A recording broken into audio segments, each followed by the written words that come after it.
दोस्तों, एक महिला जो है अपनी 21 वर्ष की बेटी को अपनी दादी के पास छोड़ करके जो है गंगा स्नान के लिए, महाकुंभ स्नान के लिए चली जाती है। और जब वो वहां पहुंचती है और जो डुबकी लगाती है तो गंगा मैया से प्रार्थना करती है कि हमारी बेटी का भविष्य और हमारा जीवन सुखमय कटे। उसे क्या पता होता है जिसके लिए वह प्रार्थना कर रही है उसके अगले पल क्या घटना घटने वाला होता है। तो जो उसके साथ घटना घटती है और जब उसे जो पता चलता है तो वो दौड़ी दौड़ी अपने घर पर वापस चली आती है। और उसके साथ क्या घटा था जिससे वो दौड़ी दौड़ी वहां अपने घर पर वापस आई, ये सब जानने के लिए जो है आप हमारे साथ बने रहिए। मेरे चैनल को कतई स्क्रिप्ट मत करिएगा और लाइक और सब्सक्राइब अवश्य कर दीजिएगा। तो गंगा तो कहानी जो आज की सच्ची घटना है वो शुरू करते हैं। ये घटना जो है बिहार के जो एक लखीसराय पड़ता है वहां की है।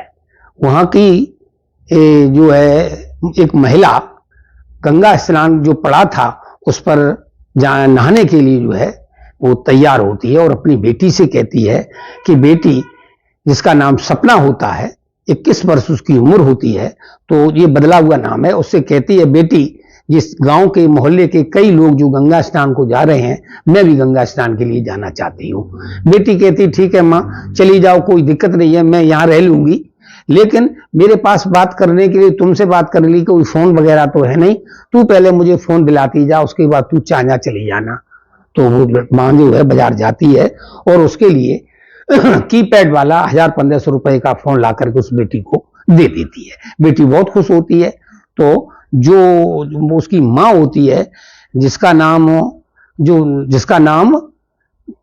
हुआ करता है, जो चलो नाम बता देंगे आगे चल के, उसका नाम हुआ करता है, सो वो गंगा स्नान के चली जाती है।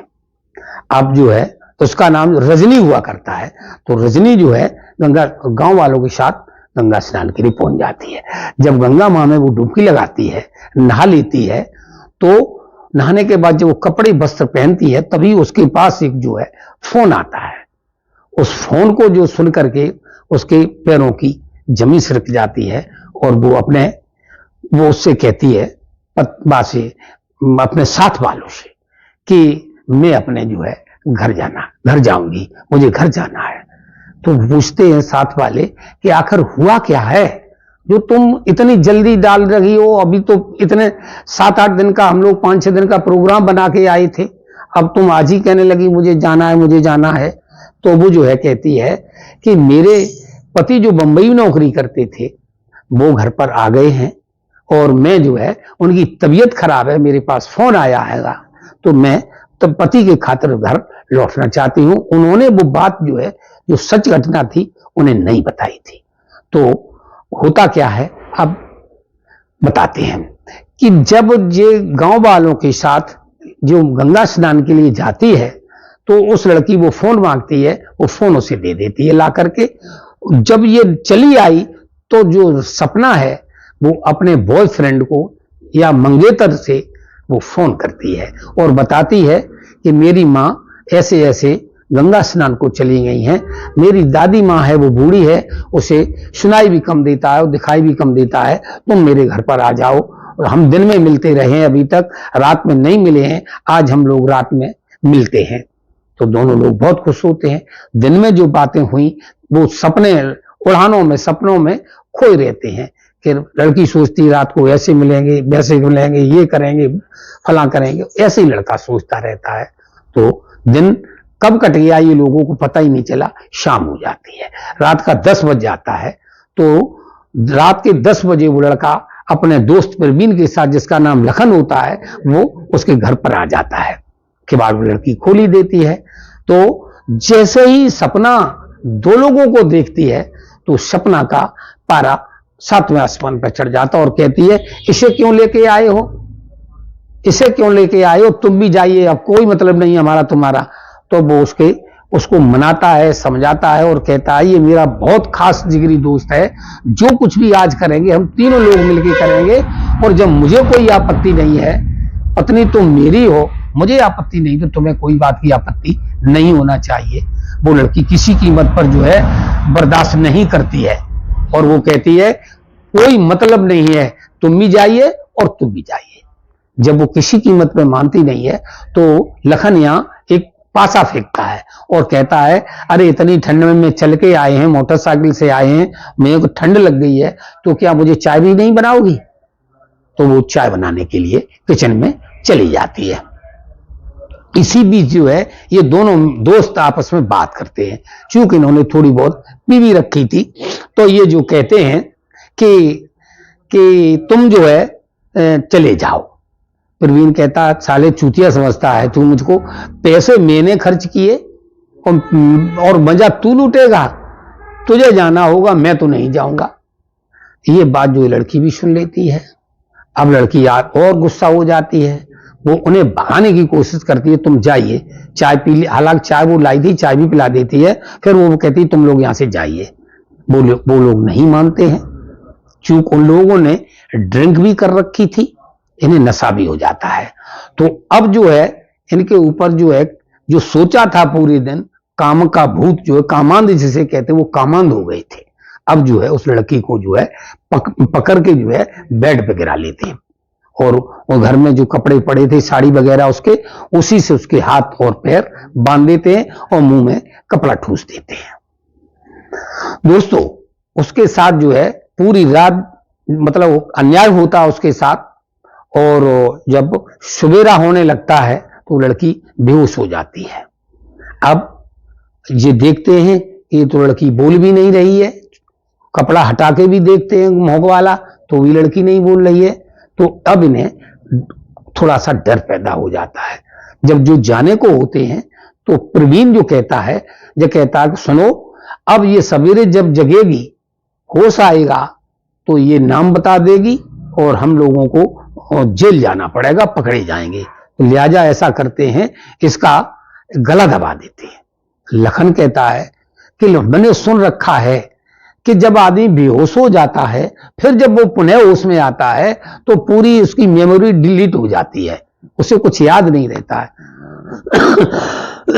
प्रवीण कहता है मुझे लगता है तेरे ज्यादा चढ़ गई, तूने ज्यादा पी रखी, कहीं ऐसा होता है कि कहीं मेमोरी डिलीट हो जाए, उसके साथ जो घटना घटी उसे याद रहेगा। लेकिन वो कहता नहीं, वो डिलीट हो जाता है, कोई मतलब नहीं है, इसको छोड़ के चलते हैं, और होगा भी कुछ तो मैं संभाल लूंगा, क्योंकि मैं होने वाला उसका पति हूं।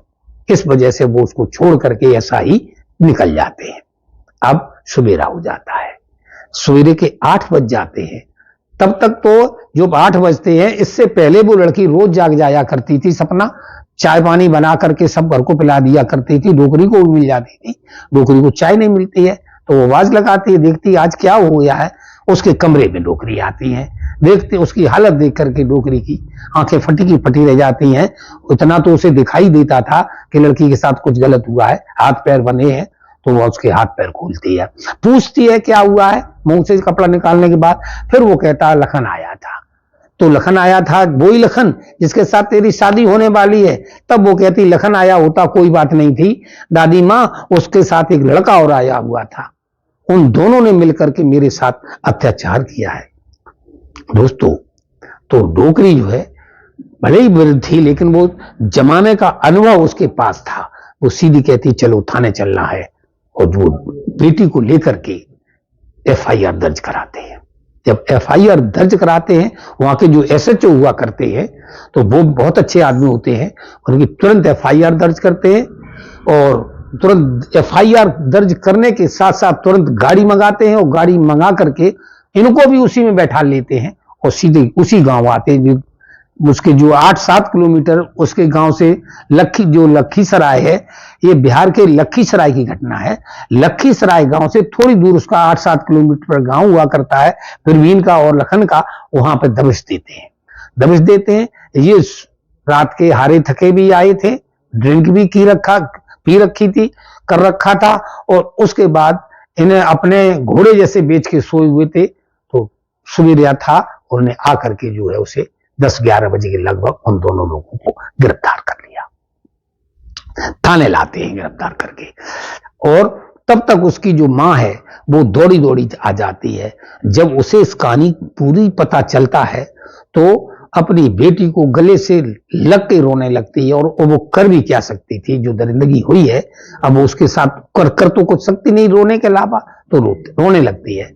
एसएचओ साहब भी उसे ढाढ़स बनाते हैं और कहते हैं कि आप परेशान मत होइए, कानून इन्हें वो सजा देगा जो जिंदगी भर ये याद रखेंगे। तो दोस्तों लड़की के साथ जो है, लड़की के साथ जो गलत हुआ, उनके साथ जो है वो रेप का केस इन दोनों के खिलाफ लगाया जाता है और इन्हें गिरफ्तार करके कोर्ट में पेश किया जाता है, और कोर्ट में पेश करने के बाद इन्हें जो है जेल भेज दिया जाता है।